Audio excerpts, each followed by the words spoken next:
Bakunzi ba Holy Canaan TV numunezero kandi gusubira guhura namwe ngo tuganire ijambo ry'Imana.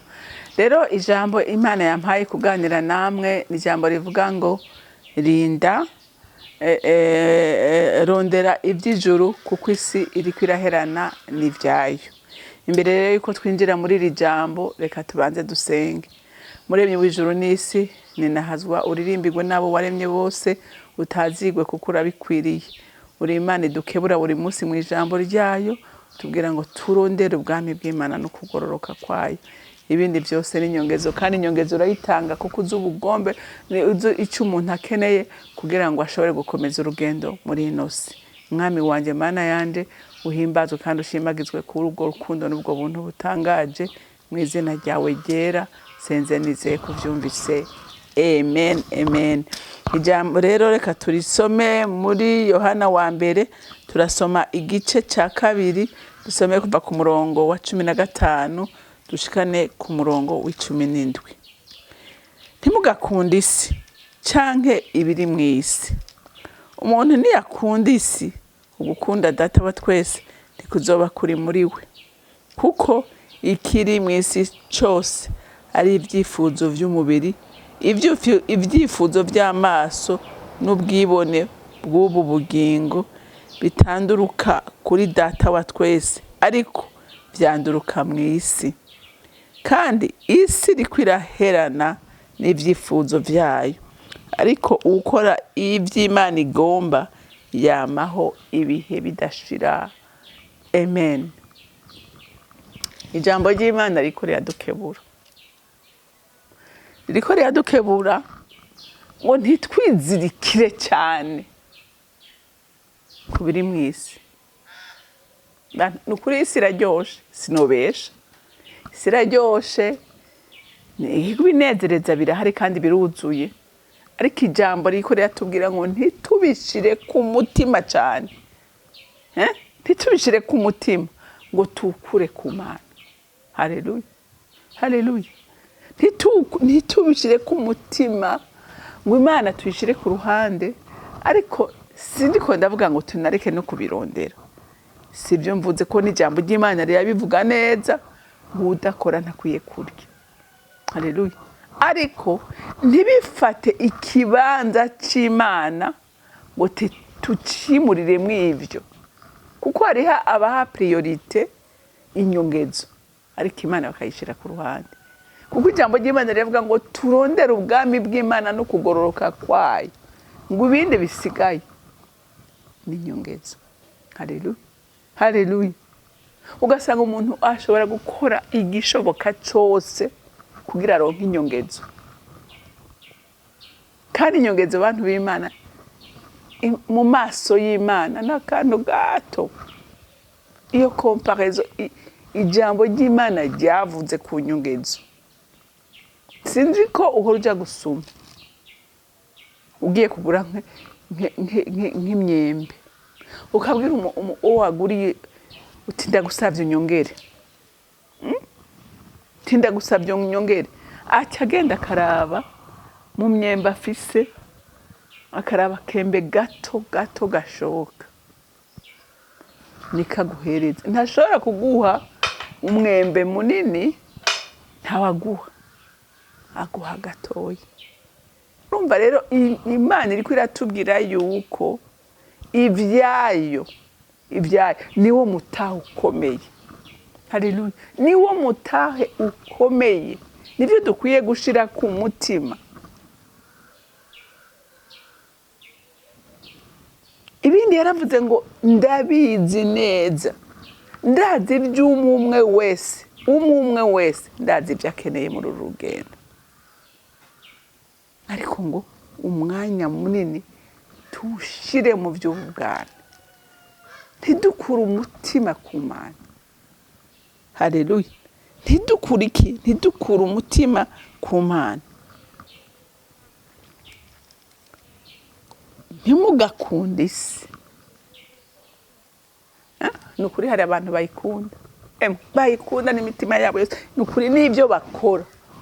Ushira urushi ku maso ngo ntunabirabe.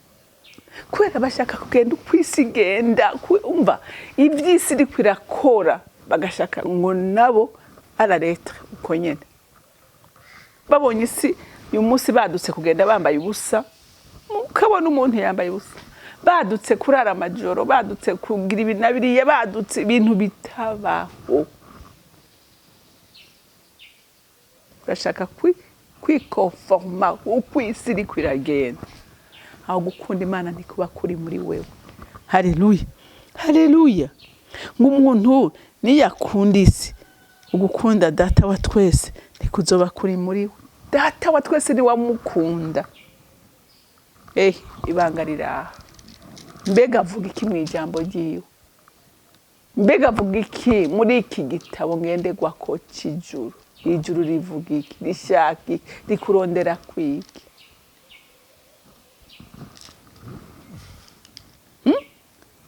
Aho niho uzoba ukunda data.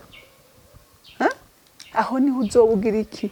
Uzoba ukunda data wa twese. Ngo kuko ikiri mwisi cyose ari ibyifuzo by'umubiri. Haleluya. Mwumvise ikiri mwisi cyose muri ibyifuzo by'uyu mubiri. Si iby'impemo ni iby'uyu mubiri. Kandi binabyo bizoherera hanyene. Bizoherera aho nyene. Kuko urumva ni ibyo mwisi si ibyo mwijuru bizoherera hanyene. Ariko iby'impemo ni ibyo mwijuru. Haleluya. Ngo kuko ikiri mwisi cyose ari icyifuzo cy'umubiri, icyifuzo cy'amaso n'ubwibone bw'ubu bugingo bitanduruka kuri data wa twese ariko byanduruka mwisi. Mwavyumvise ivyo? Urumva ndashaka kumera nka naka, ndashaka kugira nk'ivyanaka, ndashaka gusa. Urumva? Ariko ijambo ry'Imana ritubwira ngo tugere ikirenge mu cy'umwami wacu Yesu Kristo. Ibyo yanka tubyanke byakunda tubikunde. Haleluya. Ngo kandi iri kwiraherana n'ibyifuzo byayo. Ariko ukora iby'Imana igomba yamaha ibihe bidashira. Mwavyumvise? Ni ukuri iri kwiraherana n'ivyayo. Ufise amaso abona wese arabona ko isi iri kwirahera, arabibona. Ushaka kubona wese arabibona. Nico gituma ngo ukangura muntu w'Imana ngo rondera ibyo mwijuru. Haleluya. Haranira iby'ubwami bw'Imana kuko niho uzoba igihe kinini. Amen. Haleluya. Iyi si turiko turayicamo turi ingenza hasi wacu. Kandi nukuri dushake tubishire mu mubiri. Tureke kujya mu by'impemu tuje mu mubiri. Mbarira ikintu na kimwe uyu munsi wewe to gutabara kikagusubiza ubuzima igihe buriko burakuvako. Mbwira ikintu cyo gusubiza ubuzima mu byo wihebeye, mu byo utunze. Ni giki cyo gusubiza ubuzima? Hariho benshi batari kugenda. Hariho benshi batogenda. Hariho benshi tuzi bagiye babyujuje.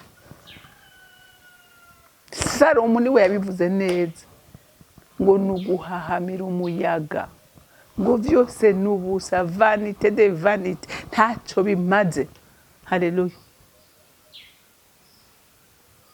Salomo ntacyo atarafise, ntacyo atagerageje. Umva umunezero w'isi wose yawuriyeko, ubutunzi bw'isi bwose yarabufise. Ariko igitondo kimwe arabiraba byose asangana ubusa.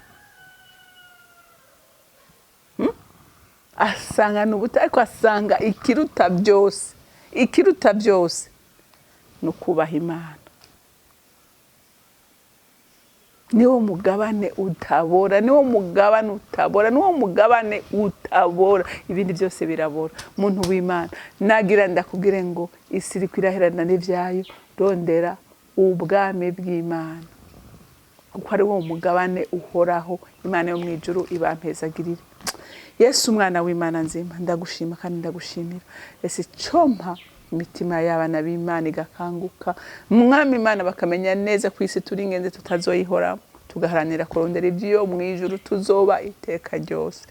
ndasengera rero uzokumvira ijambo wese mpwemu w'Imana azamuhishurira azamusigurire gusumba uko jewe ndabivuze. Jewe ndi limite ariko wewe mpwemu yera ushoboye byose. Shimagizwa kandi wubahwe muri byose na hose mu izina ry'umwami wanje Yesu Kristo senze nizeye ko byumvise.